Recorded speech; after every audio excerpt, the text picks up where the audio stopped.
이 목사님은 언제나 비행기를 타고 갈 때마다 옆자리에 앉은 분과 대화를 나누기를 원했어요. 그리고 복음을 전하고 이 여행하는 동안에 항상 그것을 전례처럼 이렇게 행하셨는데, 그날도 비행기를 탔는데 옆자리를 보니까 어떤 남자분이, 남자 승객이 열심히 기도하고 있는 것입니다. 그래서 이 목사님 생각하기를, 너무 잘 됐다. 이분이 크리스찬이구나. 그것도 독실한 크리스찬이구나. 그분의 손을 보니까 이름이 명단이 적힌 수많은 이름들을 적은 수첩을 손에 쥐고 기도하고 있는 것입니다. 그래서 참 감사하다, 잘 됐다 이렇게 생각하면서 비행기가 이제 이륙하게 되는데, 비행기가 이륙하니까 옆자리에 앉은 남자분이 기도를 멈추고 고개를 들어서 서로 인사를 하게 되었어요. 그래서 목사님이 그렇게 인사했습니다. 반갑습니다. 크리스찬인가 보죠. 저도 크리스찬입니다. 어느 교회를 다니십니까? 이렇게 이제 질문을 했어요. 그랬더니 그 남자가, 저는 사탄을 섬기는 사탄 교회를 나갑니다.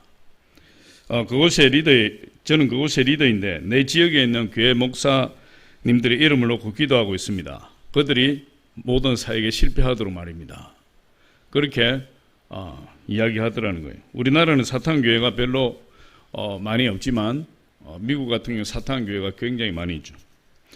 캐나다 온타리오 바이블 칼리지의 신학대학원 원장인 빅 밀레이라는 이 원장님께서 이렇게 이야기를 한 적이 있습니다.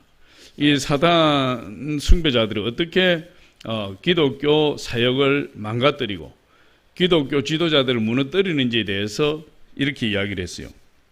런던에 위치한 한 그룹의 사탄 숭배자들이 우리 지역 안에 있는 복음주의 리더들의 부부관계와 가정이 깨어져서 자리에서 물러나도록 기도하는데 헌신되었습니다.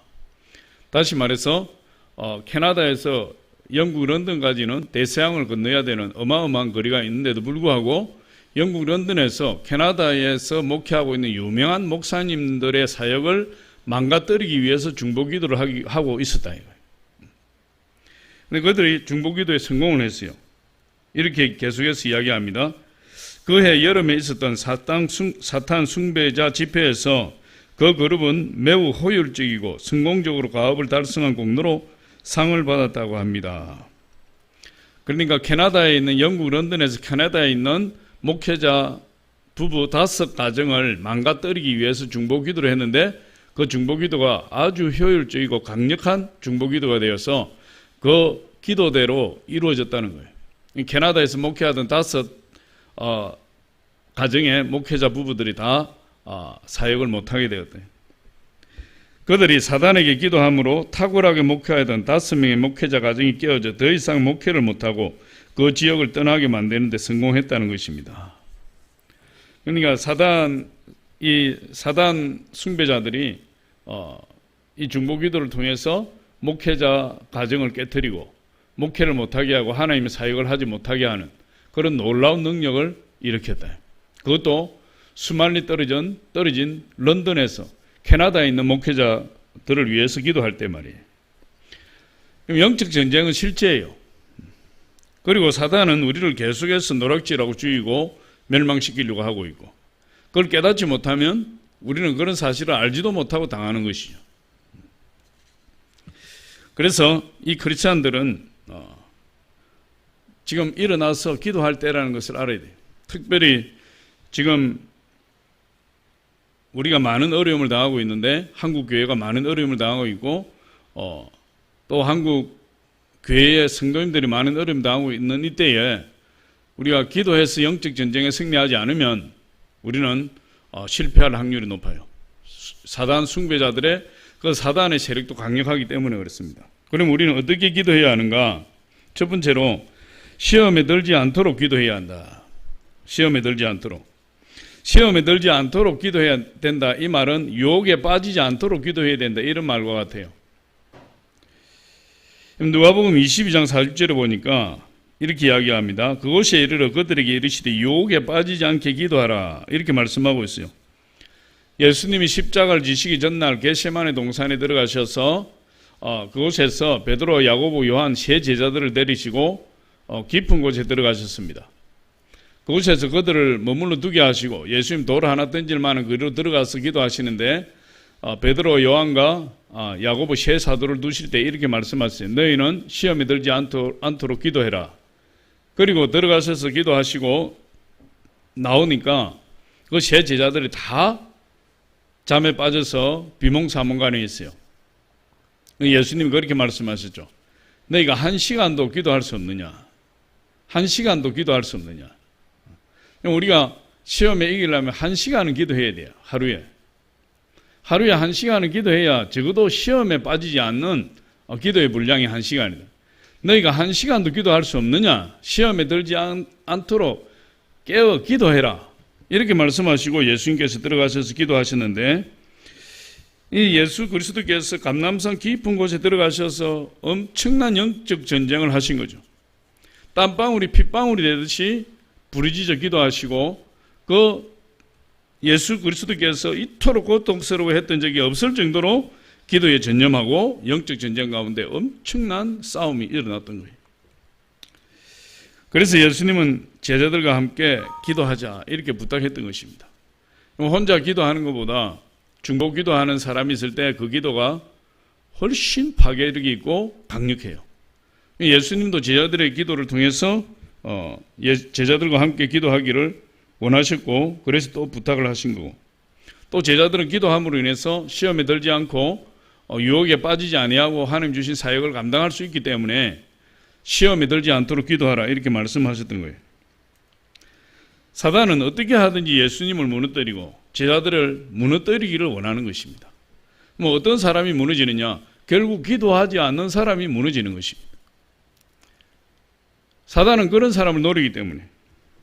그래서 예수님은 일찍이 이 사단이 베드로를 밀 까부르듯이 하려고 까불 수 있도록 예수님께 요구했다 그랬어요. 사단도 그 사역이 예수님의 허락을 받는 거죠. 베드로를 체에 올려서 밀 까부르듯이 가지고 놀려고 예수님께 요구했다 그랬어요. 그런데 예수님이 베드로의 믿음을 위해서 기도하셨다. 그래서 사단이 베드로를 밀 까부르듯이 하지 못하도록 하셨다는 거예요.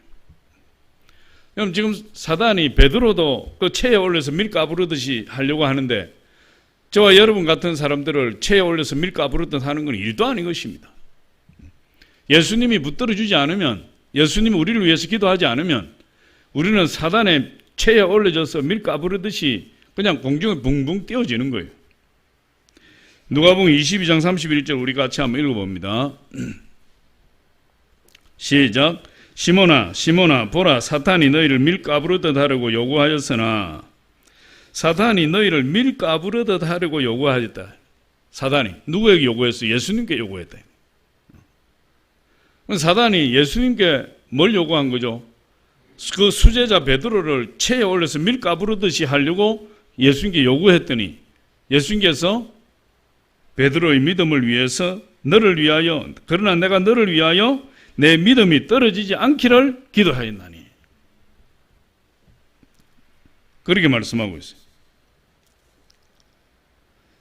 그러니까 사단은 지금 할 수만 있으면 베드로도 타락시키려고 하고 예수님조차도 타락시키려고 하고,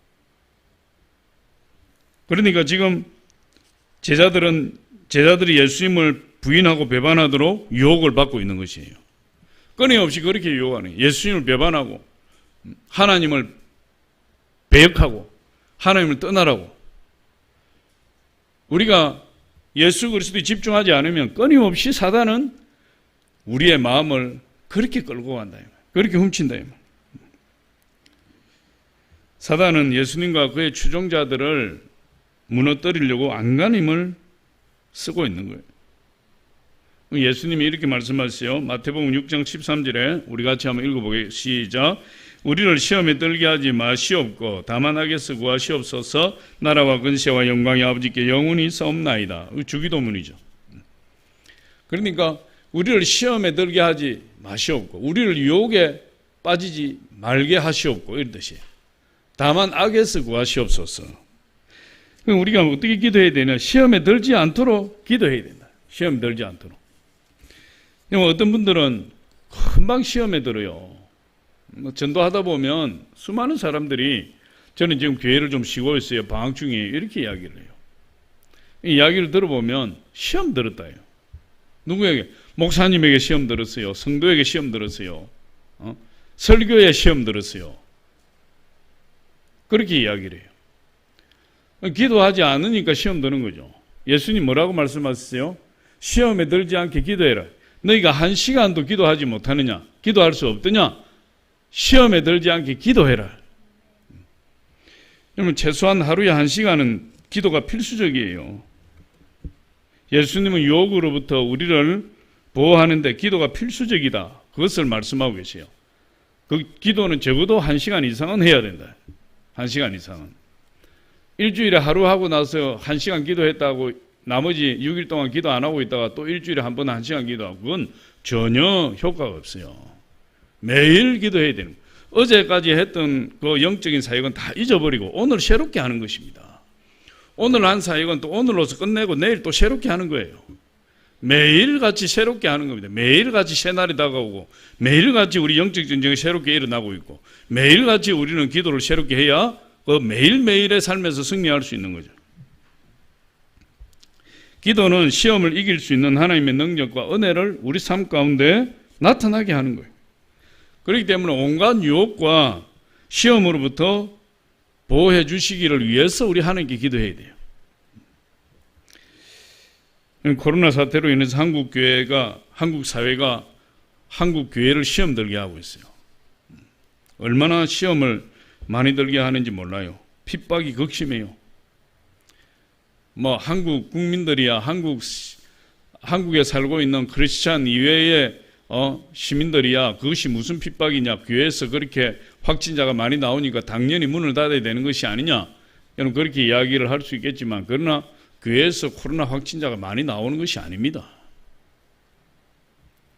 아니 한국 교회가 6만 5천 개가 되고 한국 국민들 가운데 크리스찬이 1천만인데 그 비율을 따지면 많이 나오는 게 아니죠. 그 정도 나오는 것은 당연한 것이고 그보다 더 많이 나올 수 있는데 한국 교회가 그동안 방역을 철저하게 했다 이 말이에요. 지금도 우리 몇 명 안 나왔지만 마스크 안 낀 분이 누가 있어요? 다 마스크 끼고 예배 시간에 떠들고 침 튀기면서 이야기하는 사람 누가 있어요? 아무도 없어요. 1시간 동안 말 한마디 하지 않고 앉아있다가 설교 듣고 돌아가는데 무슨 코로나 바이러스 확진자가 나옵니까? 그럼 한국 교회에 많이 나온 코로나 확진자들은 어떤 사람들이에요? 예배 드리다가 나온 사람들이 아니고 밖에서 사람들과 접촉을 통해서 그렇지 않으면 확진자를 만난 그 어떤 영향 때문에 그 확진자가 나와서 교회에 들어와서 예배 드렸을 뿐이지. 지금 우리가 식사를 합니까? 소모임을 합니까? 예배 이후에 무슨 교제를 합니까? 아무것도 하지 않잖아요. 예배 드리고 말 한마디 하지 않고 이렇게 돌아가는데 확진자가 나올 이유가 없는 것이죠. 그런데 지금 이 방역본부라든지 정부라든지 이런 또 한국 국민들의 시선은 아주 따갑죠. 눈총이 따갑고 또 구상권을 청구하겠다. 한 사람도 100만 원, 교회 300만 원. 돈이 썩어 남나 봐. 그냥 300만 원씩 내라. 아니 방역에 실패했으면 국민을 위로해야지. 국가에서 실패한 방역의 책임을 왜 국민들에게 구상권을 청구한다는 건지 알 수가 없어요. 그렇지 않습니까? 교회가 무슨 죄가 있습니까? 교회에서는 수없는 사람들이 왔다 갔다 스쳐 지나가는 곳인데 그곳에 들어와서 확진자가 나온다고 하는데 그게 교회 책임이 아니잖아요. 그럼 식당에 한번 가보셨어요? 식당에 가보면 수백 명의 사람들이 모여서 마스크 한 사람도 쓰지 않고 밥 먹고 침 튀기고 이야기하고 시끌벅적합니다. 아직도. 그런데 식당에 대해서 한마디도 언급 안 하잖아요. 그러면 코로나 확진자들이 식당을 거쳐갔는지 누가 어떻게 알겠습니까? 식당에 가도 QR코드를 찍는다든지 자기 신분을 쓴다든지 이런 식당이 한 군데도 없었어요. 지금 2.5단계 격상하고 나서 어제부터인가 가니까 쓰게 하더라고. 커피숍에도 적게 하고. 그 이전에는 전혀 그런 것이 없었다 이 말이에요. 그런데 지금 코로나 사태로 인해서 온 한국 사회가 교회를 시험 들게 하고 핍박이 극심해요. 집단 히스테리 걸린 것 같아요. 온 국민이 미쳐 돌아가는 것 같아요. 이런 핍박이 극심할 때 우리 크리스찬들이 힘을 모아서 시험에 들지 않도록 기도해야 돼요. 이겨낼 수 있는 방법은 기도밖에 없는 거예요. 다른 길이 없어요. 하나님이 도와주셔야 된다. 두 번째, 우리는 어떻게 기도해야 되느냐? 악으로부터 보호하시도록 기도해야 된다. 바울은 이렇게 이야기했어요. 믿음은 모든 사람의 것이 아니라 그랬어요. 모든 사람이 다 믿음을 가진 것이 아니다는 거예요. 교회 나온다고 해서 다 믿음을 가진 것이 아니에요. 신앙생활을 10년을 똑같이 했다고 해서 그 10년 신앙생활 하는 다 믿음이 똑같은 것이 아니라는 거예요. 모든 사람이 다 믿음을 가진 것은 아니다.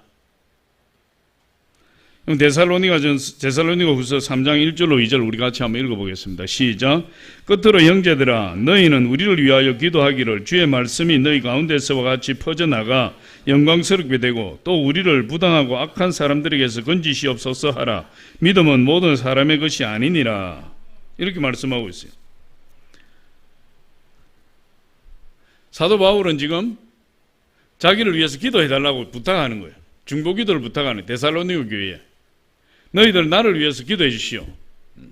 내가 지금 하나님의 사역을 하다 많은 핍박과 고난을 당하고 부당하고 억울한 일을 당할 때가 많은데 여러분이 기도해 주심으로 인해서 내가 그 어려움을 이기고 하나님의 사역을 계속할 수 있습니다. 그러니 여러분 나를 위해서 기도해 주십시오. 우리 선교팀을 위해서 기도해 주십시오. 그렇게 지금 부탁을 하는 거죠. 그런데 사도 바울이 부탁하는데 그 대상이 그들을 괴롭히는 대상이 누구냐 보니까 우리를 부당하고 악한 사람들에게서 건지시옵소서 하라. 우리를 부당하고 악한 사람들. 부당하다는 건 뭐 정의롭지 못하다는 거예요. 공의가 없다는 거예요. 정의가 없다는 거예요. 여러분 이스라엘 백성들이 유다 백성들이 바벨론 포로로 끌려 70년 포로 생활을 했는데 그들이 물론 하나님의 언약을 깨뜨리고 우상 숭배하고 하나님을 배역하고 많은 죄 가운데서 그 죄가 누적되고 쌓여서 결국 하나님 그들을 심판했지만 그들의 죄 가운데서도 중요한 죄가 하나 있어요. 그것이 뭐냐 하면 하나님의 정의를 행하지 않는 죄예요. 하나님 정의를 행하지 않는 죄. 여러분 예레미야서에 보니까 그렇게 이야기하잖아요. 하나님의 율법에 이스라엘 백성들을 종으로 삼지 말라. 그런데 그 하나님의 말씀을 어기고 유다 백성들을 종으로 삼아요. 또 풀어줬다가 또 다시 잡아와서 종으로 삼아요. 부자들은 가난한 자를 착취하고 부자들이 가난한 자 노동력을 착취하고 하나님의 나라에서 하나님이 세운 선민에게서 그런 온갖 불의하고 부정한 일들이 일어났기 때문에 하나님께서 수없이 많은 선지자들을 보내서 그들을 경고했지만 결국 그들을 듣지 않았어요. 그럼 정의가 사라진다는 것은 대단히 심각한 문제예요. 우리나라에 정의가 사라지고 있잖아요. 지금 네 편, 내 편이 갈라져서 내 편은 무슨 잘못을 해도 다 관용하고 받아들여요. 상대방 편은 아무리 잘해도 내 편이 아니면 그자는 사정없이 대적으로 몰아서 난도질을 해요. 어떻게 이 나라에 공의와 정의가 있습니까? 하나님 아브라함을 불러내실 때 내가 너를 의와 공도를 행하기 위하여 불러내었도다. 그리고 선민 백성을 세워서 이스라엘 백성들을 세우고 하나님 믿음의 백성들로 아브라함의 후손을 삼아주셨는데 그 아브라함의 후손들에게 나타나는 가장 큰 특징이 뭐냐?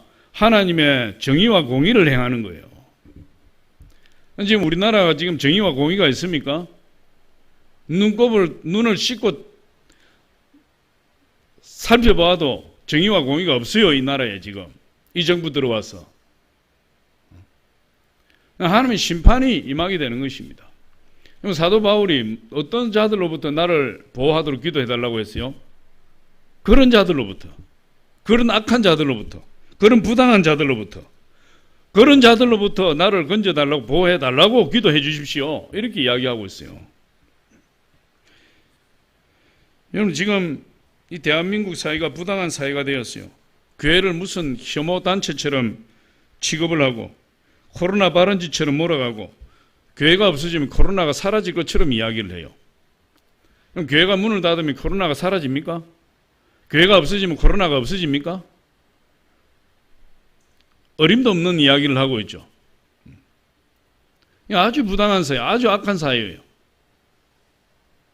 사도 바울이 그런 자들로부터 지켜달라고 기도 부탁하는 거예요. 조금 전에도 이야기, 식당이나 카페 같은 거 주고, 카페도 말이지 2.5단계를 했으면 왜 그런지 모르겠어요. 나는 도대체 내 머리로는 아무리 이해를 해도 이해가 안 돼요. 프랜차이즈 카페는 코로나 바이러스가 들어가고 개인이 하는 카페는 바이러스가 못 들어갑니까? 도대체 무슨 발상이에요 이게? 아니 고통을 당하려면 같이 고통을 당하고 같이 회복을 하려면 같이 회복을 해야지. 아니 어떤 식당은 9시까지 영업을 하고 어떤 식당은 문을 닫아야 되고, 아니 문을 여는 식당은 바이러스가 못 들어갑니까? 이 도대체 여러분이 이해가 갑니까? 나는 아무리 생각해도 이해가 안 가요. 이해가 안 가요. 어떻게 방역본부에서 이런 정책을 쓸 수 있는지 나는 진짜 이해가 안 가요. 누가 나를 좀 설득 좀 시켜줬으면 좋겠어요. 나를.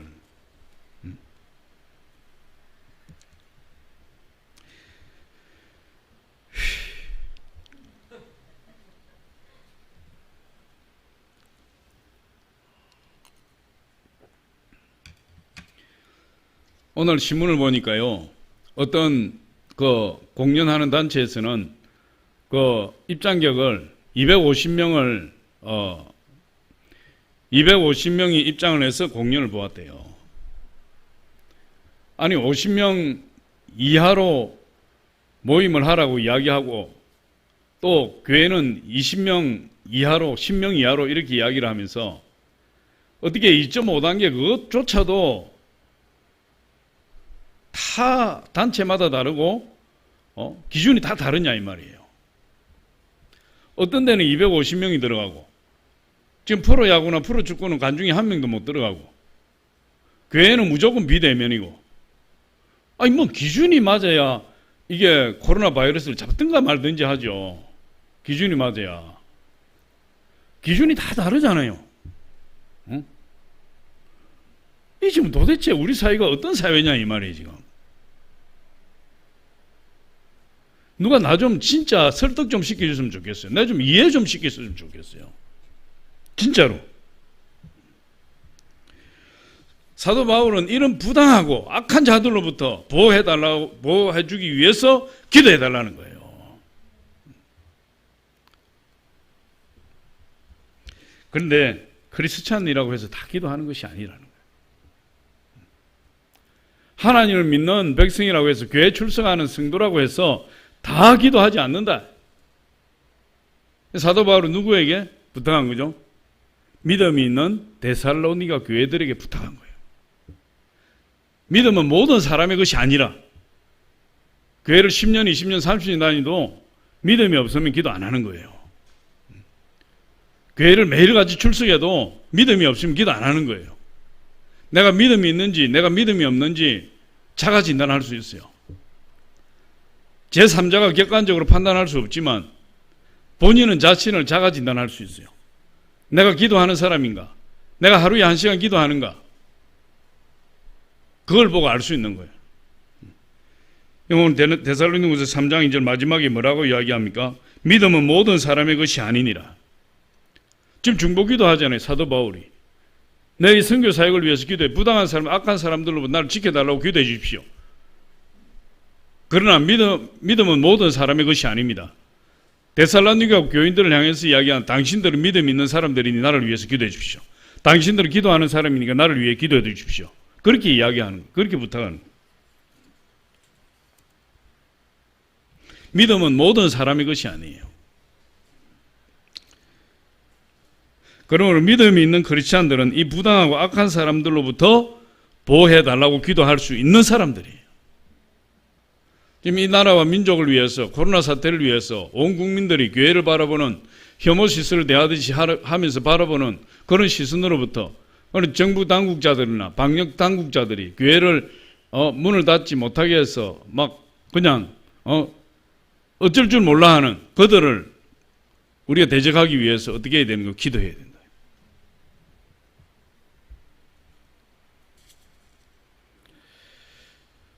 코로나 방역 실패를 한국에 뒤집어 씌우려고 하고 있어요. 온 국민의 불만 요소를 한국교회가 배출구처럼 여겨서 한국교회를 향해서 분노를 쏟아붓게 하고 있어요. 여러분들 인터넷 댓글 많이 보시죠. 화염방사기로 교회를 다 불질러 버리고 싶다. 그런 이야기들이 그냥 인터넷 댓글에 수없이 올라오고 있어요. 아니, 한국교회가 욕구 불만의 배출구가 되었어요. 어떻게 된 게? 온 국민의 분노의 배출구가 되다시피 했어요.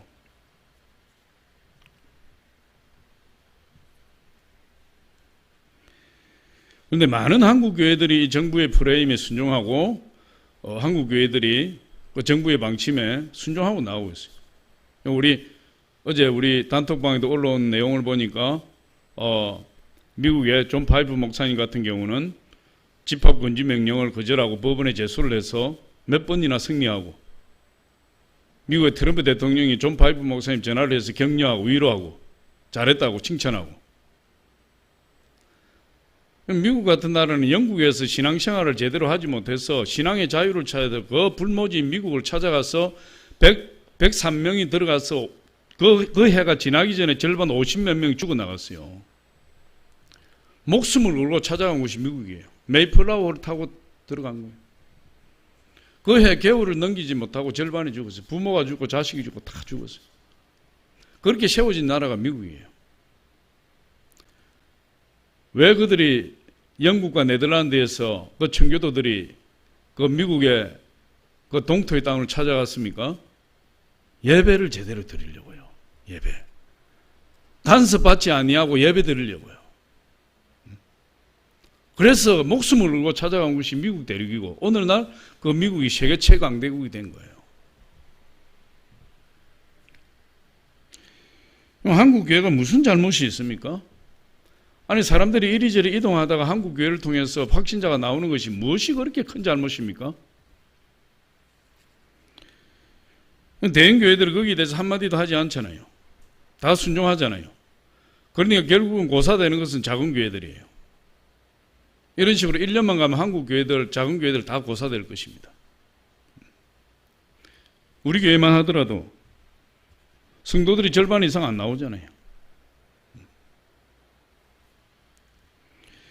베드로전서 5장 8절에 보니까 근신하라 깨어라 너희 대적마귀가 우는 사자같이 삼킬 자를 찾는다고 해서 같이 한번 읽어봅니다. 시작. 근신하라 깨어라 너희 대적마귀가 우는 사자같이 두루다니며 삼킬 자를 찾나니. 깨어 있어야 돼요. 깨어서 기도해야 돼요.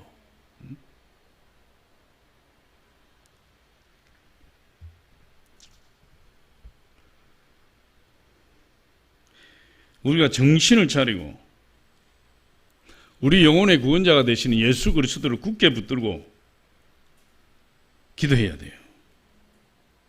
오직 지금처럼 우리가 많은 유혹을 받고 시험을 당하고 이때에 세상에 흔들리면 큰일 나는 거예요. 세상에 흔들리면.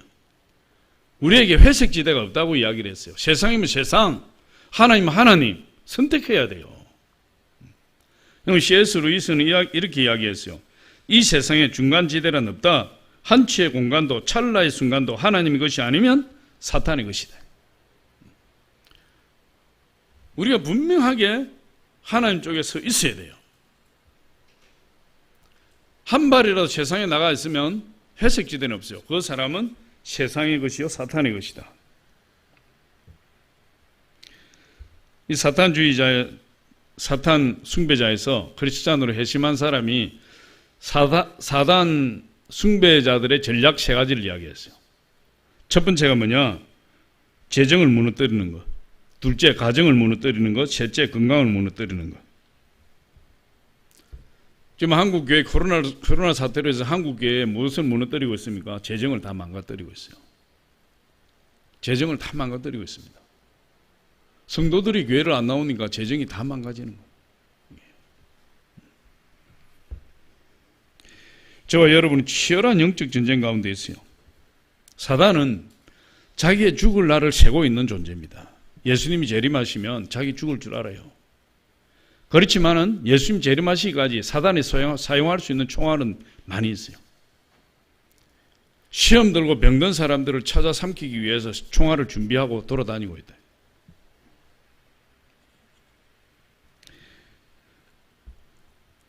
우리는 이 원수보다도 사단보다도 이 세상보다도 더 크신 하나님 의지해야 돼요. 저와 여러분이 예수 그리스도를 의지하고 믿음으로 굳게 서야 돼요.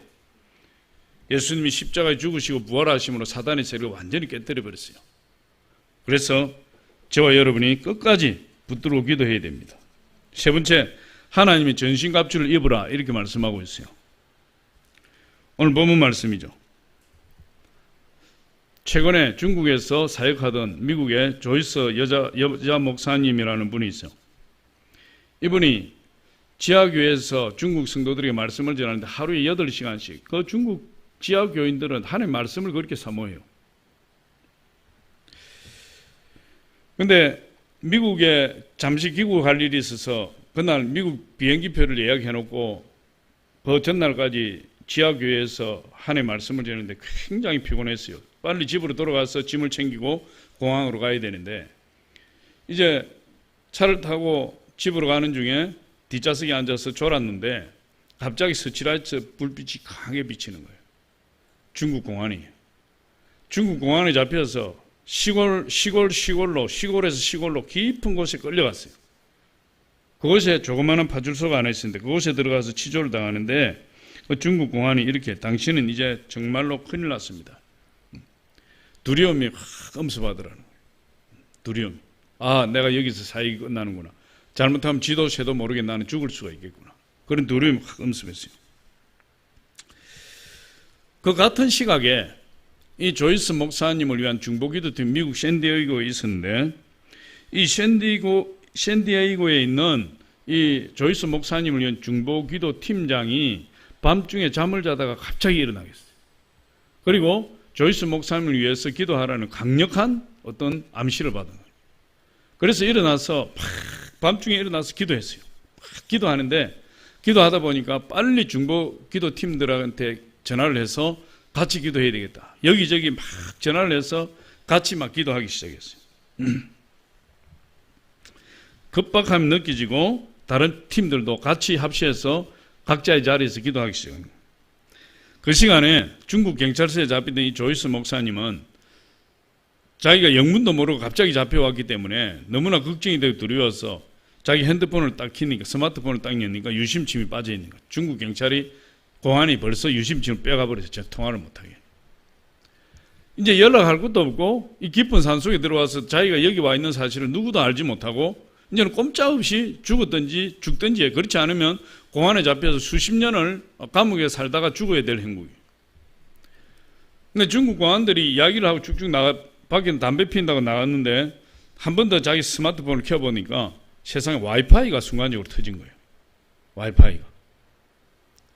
그 와이파이를 통해서 중국에 있는 자기 기도팀한테 연락하고 중부팀들이 연락을 하고 그 연락을 하고 나자마자 공안이 들어왔는데 스마트폰을 닫았다가 켜니까 와이파이가 사라졌다. 놀라운 사실. 이 조이스 목사님이 이제 연락을 해놓고 조금 있으니까 이제 중국 그 성도님이 그 시골로 찾아온 거예요. 시골로 찾아와가지고 어떤 종이를 들고 막 공안을 향해서 막 큰 소리를 친 거예요. 큰 소리를 치는데 조금 있으니까 나가시오 하고 보내준 거예요. 이 뭐라고 이야기했냐면 이 조이스 목사님이 중국 지하교회에 말씀을 전한다는 사실을 알고 성경을 다 압수했는데 이 중국 성도가 와가지고 서류를 보여주면서 이 조이스 목사님이 중국 지하교회에 말씀을 전한 것이 아니라 중국 고아원들을 돌보고 고아원들을 위해 지금까지 헌신한 분이다 하고 그 서류를 보여주면서 야단을 치기 시작한 거예요. 그랬더니 공안들이 어쩔 수 없이 그 서류를 보고 조이스 목사님을 내보냈다. 여러분, 기도가 인생을 바꾸는 거예요. 할렐루야. 기도는 믿음의 방패요 믿음의 창이라. 오늘 말씀을 보니까 하나님이 전신갑주를 입으라. 하나님 전신갑주가 뭔지 아시죠? 14절에 보니까 진리의 허리띠를 띠고, 진리의 허리띠는 뭐죠? 진리는 뭐죠? 하나님의 말씀이에요. 하나님의 말씀, 그 진리의 말씀을 굳게 써야 된다. 우리가 이 영적 전쟁 가운데 승리하기 위해서는 하나님의 말씀에 굳게 써야 돼요. 진실해야 되고 진리의 말씀에 굳게 써야 돼요. 그 다음에 의의 호심경을 붙이고, 의의 호심경이 뭐죠? 가슴에 붙이는 거예요. 근데 무슨 호심경이에요? 의다, 의. 할렐루야. 의라는 것은 아까 말했잖아요. 하나님의 공의와 정의, 올바른 삶, 의로운 삶이에요. 올바른 삶, 의로운 삶. 하나님의 공의와 정의가 하수처럼 이 사회에 흘러내릴 때 하나님 그 사회를 축복하시는 거예요. 네 편, 내 편 가르는 것이 아니라 옳고 그름의 판단이 무너져서 무엇이 옳은지 무엇이 그른지 알지 못하고 무조건 내 편, 네 편만 찾는 그런 사회는 벌써 썩어버린 사회예요. 의로운 삶, 의의 호심경을 붙이고, 할렐루야. 그 다음에 뭐예요? 모든 것 위에 믿음의, 평안의 복음이 준비한 것으로 신을 신고, 복음의 신을 신고, 신을 신고 간다는 것은 무엇이죠? 우리 인생의 목적을 이야기하는 거예요. 우리 무엇 때문에 예수 믿게 돼서 하나님 무엇 때문에 우리를 불렀어요? 복음을 전하도록 하기 위해서. 삶의 목표예요. 복음이 준비한 것으로 신을 신고 가는 것은 삶의 목표를 향해서 달려가는 거예요. 우리가 왜 사업에 성공해야 되고, 왜 대통령이 되기도 해야 되고, 세계적인 연예인도 되고, 세계적인 운동선수도 되고, 뭐 학교 선생님도 되고, 뭐 다 돼야 되느냐? 우리 인생의 목표를 세우고 그 목표를 향해 진력해야 되느냐? 그 자리에서 복음 전하기 위해서. 그게 우리 목적이에요. 내가 대통령 되는 것이 목적이 아니에요. 사업에 성공하는 자가 되는 것이 목적이 아니에요. 학교 선생님 되는 것이 목적이 아니에요. 세계적인 선수가 되는 것이 목적이 아니에요. 그 자리에서 복음 전하기 위한 것이 목적이다, 이 말이에요. 내가 이룬 목표는 하나의 수단이에요. 내 디딤돌이에요. 우리 모든 예수 믿는 사람의 삶의 목적은 뭐냐? 평안의 복음의 신발을 신고 복음을 전하는 것이 목적이에요. 우리 인생의 목적이에요. 그런 사람이 영적 전쟁에 승리하는 거예요. 그 다음에 뭐예요? 믿음의 방패를 가지고. 무슨 방패입니까? 믿음의 방패예요. 하나님을 신뢰하는 거예요. 하나님 신뢰하는 사람이 기도하지 않겠습니까? 하나님 신뢰하는 사람이 불의에 굴복하겠습니까? 아니에요. 믿음의 방패를 가진 사람은요, 사단의 손은 어떤 불화살도 다 막아내요. 유혹의 불화살도 막아내고, 불편부당한 불화살도 다 막아내고, 다 막아낼 수가 있어요. 그 다음에 뭐예요? 구원의 투구예요. 무슨 투구예요? 구원의 투구. 내가 예수 그리스도로 말미암아 구원받은 하나님 백성이나 하나님 자녀라는 확실한 정체성, 그 확실한 정체성이 있는 사람이 승리자가 되는 거예요. 그런 정체성이 없으면 어떻게 되겠어요? 다 무너지는 거죠. 그 다음에 성령의 검, 하나님의 말씀을 가지라. 하나님의 말씀은 날선 검보다 예래 혼과 영각 및 간질 골수를 찔러 쪼개는 능력의 말씀이에요. 그 하나님의 말씀을 가지고 이 전신갑주를 입는 거죠. 그런데 이 전신갑주를 완전하게 하는 것이 뭐예요? 오늘 18절 말씀이에요. 모든 기도와 간구를 하되 성령 안에서 기도하고, 의의 투구와 구원의 투구와 의의 호심경과 진리의 허리띠와 복음이 예비한 신발과 믿음의 방패와 말씀의 검을 가졌다 할지라도 우리가 기도가 빠져버리면 허술해서 전신갑주가 될 수 없어요. 오직 기도. 할렐루야. 영적 전쟁에서 승리하기 위해서 우리가 뭘 준비해야 되는 거죠?